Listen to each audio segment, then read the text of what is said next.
Welcome everybody.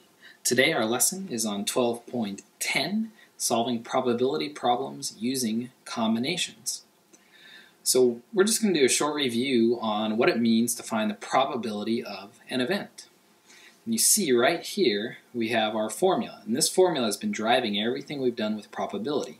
We take the number of outcomes favorable to our event E, and we divide it by the total number of possible outcomes. And this has worked very well for us. What we're going to now do is translate this to combinations. And then what we're going to get is the number of combos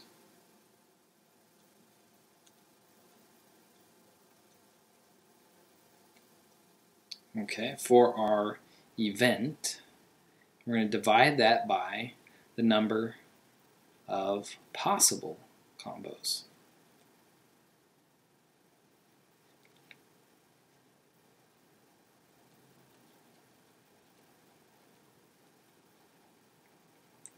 So everything that we practiced in the last lesson is going to be used to find this top number as well as this bottom number. So let's take a look at our first example. It says find the probability of selecting two picture cards, which are jacks, queens, or kings, when two cards are selected without replacement from a deck of 52 cards. So here we're going to take a look at the AND formula. So you recall when we're choosing two cards without replacement, now we want the AND formula. So it's the probability of getting our first picture card times the probability of getting a second picture card.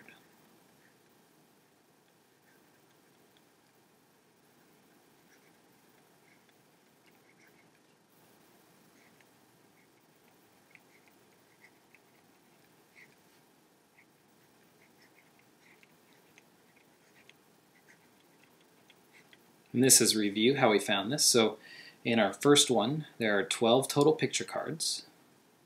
That's our event, out of the total possible of 52 cards. Then, without replacement means we got a picture card, meaning there are 11 left in the deck, out of the 51 cards left in the deck. And when we solve this, we have 12 times 11 is 132. 52 times 51 is 2652. And then we can use math frac. We get 11 out of 221. And this is about 5%. Okay, so now we're going to show how we can answer this question without using our AND formula. So if we're looking for the probability of two picture cards, okay, what we're really going to be looking for here is probability of two picture cards, so it's the same thing. We're going to find the number of two picture card combos, and we're going to divide it by the number of any two card combos. And this is going to give us the probability of getting two picture cards. So first thing we have to do is deal with the numerator. And this is letter I right here. It says find the number of ways in which two picture cards can be selected from the 12 picture cards in a deck. So in this case, the order doesn't matter in which we choose them. We just want to make sure we have two picture cards. So we're going to run combinations 12C2. And we put this in our calculator, and we would get 66. So there are 66 possible ways you can get two picture cards. Now, we're going to deal with the denominator down here with question 2. It says find the number of ways in which two cards can be selected from a deck of 52 cards. So this is going to be the number of any two card combos. So there are 52 cards in the deck, and we're choosing two of them. And order doesn't matter. And 52C2 in your calculator gives you 1,326. So now we can answer our question. So there are 66 possible combinations of two picture cards divided by 1,326 possible two-card combinations. And if we use MathFrac, we get 11 out of 221, which is our 5%. And you'll notice here that it's the same as we had gotten using the AND formula. Let's move on to question 2. So a club consists of 4 men and 5 women. 3 members are to be selected at random to form a committee. What is the probability that the committee will consist of 3 women? Okay, so here we want to find the probability of getting 3 women.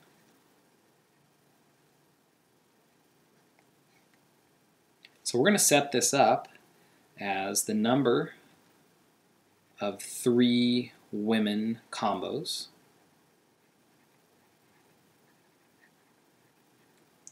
divided by the number of 3 person combos.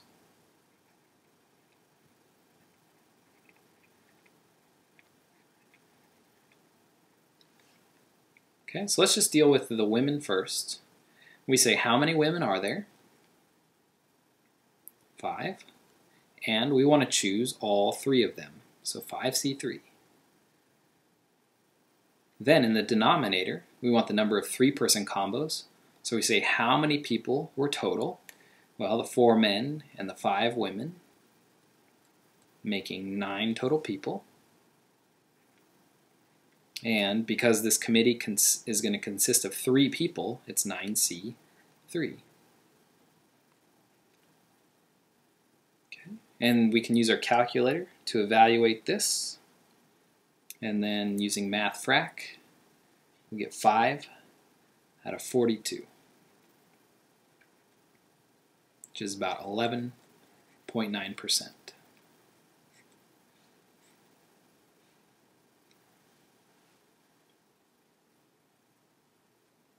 For our next example, an airplane has 10 empty seats, 6 aisle seats, and 4 window seats. If 3 people about to board the plane are given seat numbers at random, what is the probability that all 3 people are given aisle seats? So this problem is very similar, just the words change. So here we want the probability of getting 3 aisle seats.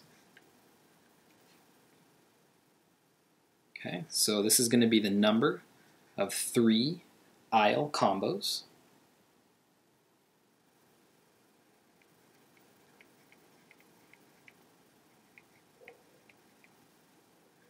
divided by the number of 3 seat combos.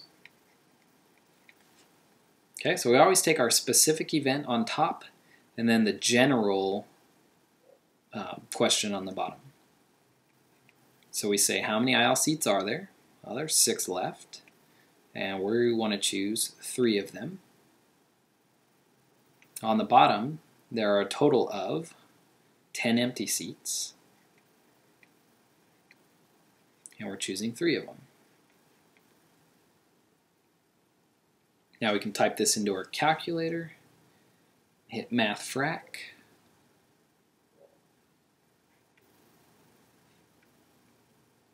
and you should get 1 over 6, which is about 16.7%.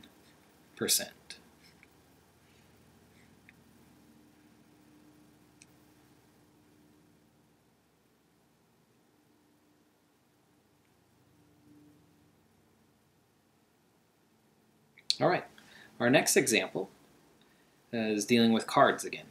It says, you are dealt a flush in the game of poker when you are dealt 5 cards of the same suit. If you are dealt a 5-card hand, find the probability that you will be dealt a heart flush. Okay, so we are looking for the probability of a heart flush.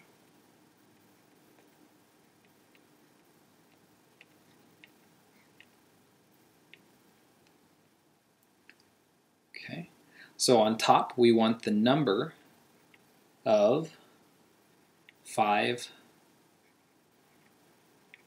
heart combos. We're going to divide this by the number of 5 card combos. Okay, so again, we're looking for 5 hearts, which is a heart flush, so 5 heart combos, and then divided by any 5 cards. So now we have to think a little bit here. Specifically, how many hearts are there? Well, we have 13 hearts. And how many are we choosing? We want all 5 of them. So this will give me all the different 5 card heart flushes. Now we're going to divide this by the 5 card combos. So in a deck of cards, we have 52 total cards. And we want to choose 5 of them. So we have 13C5 over 52C5. Now we evaluate this in our calculator and use mathfrac to get our fraction in simplest form here. And we get 33 over 66,640. And percentage-wise, this turns out to be pretty small, 0.05%.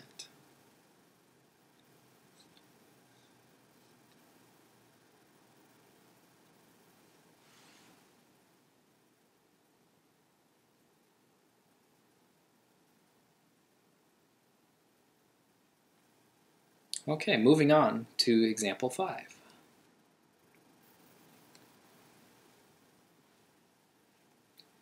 So let's go ahead and read the question. The Kellogg Company is testing 12 new cereals for possible production. They're testing 3 oat cereals, 4 wheat cereals, and 5 rice cereals. If we assume that each of the 12 cereals has the same chance of being selected and 4 new cereals will be produced, find the probability that, okay, the first thing is no wheat cereals are selected. So we have the probability of no wheat.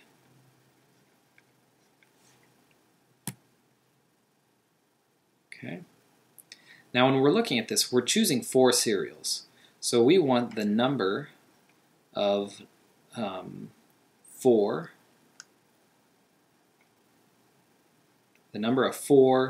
not wheat combos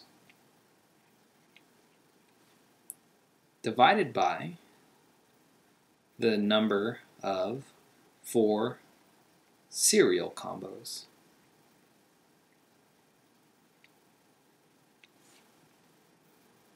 Okay, so here we have to think a little bit. How many cereals are not wheat? Well, the rice ones and the oat ones. So we have a total of 8 not wheat cereals, and we want to choose all 4 of them. So we have 8C4. And then for any 4 cereals, there's a total of 12 possibilities, and we want to choose 4 of them. We're going to type this in.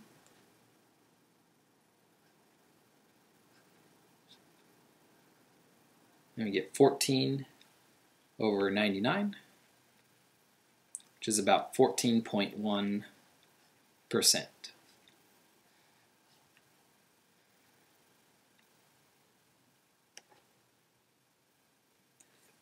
Our next question deals with at least 1 wheat cereal. Now, at least 1 is always going to be 1 minus the probability of none. Okay?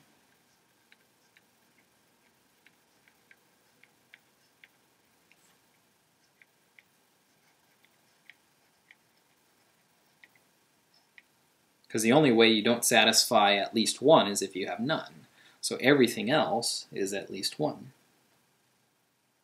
So in this case, we've already found the probability of none. So we're going to do 1 or 100% minus the 14.1%.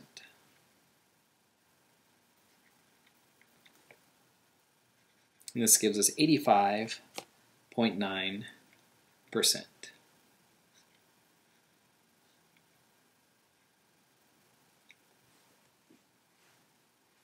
Okay, so this is a good formula to have for at least one.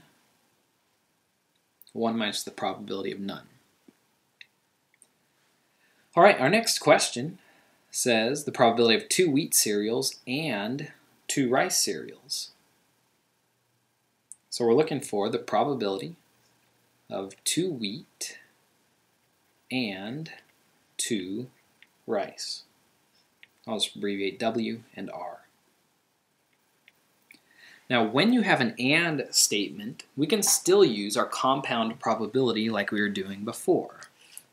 So if we want to think about the number of 2 wheat and 2 rice combos,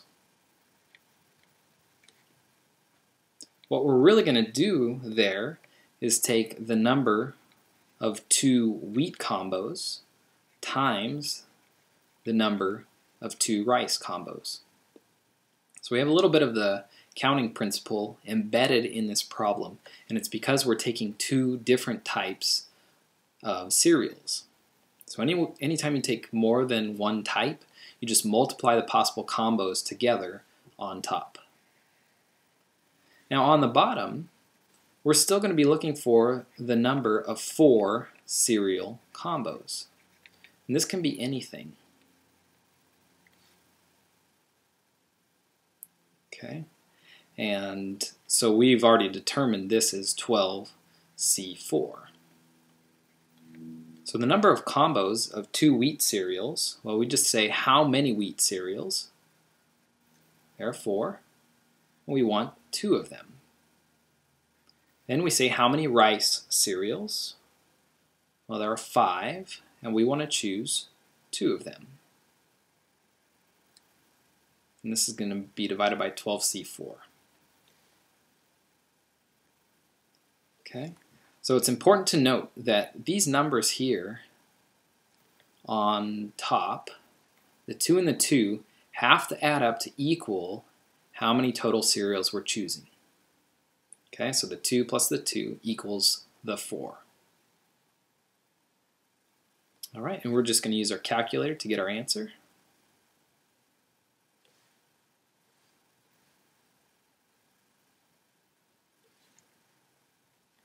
And we're left with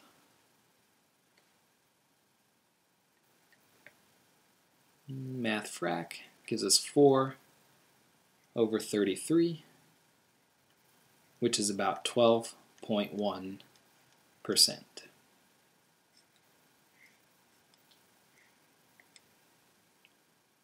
All right, so that's how you can use combinations to help answer some of these basic probability problems.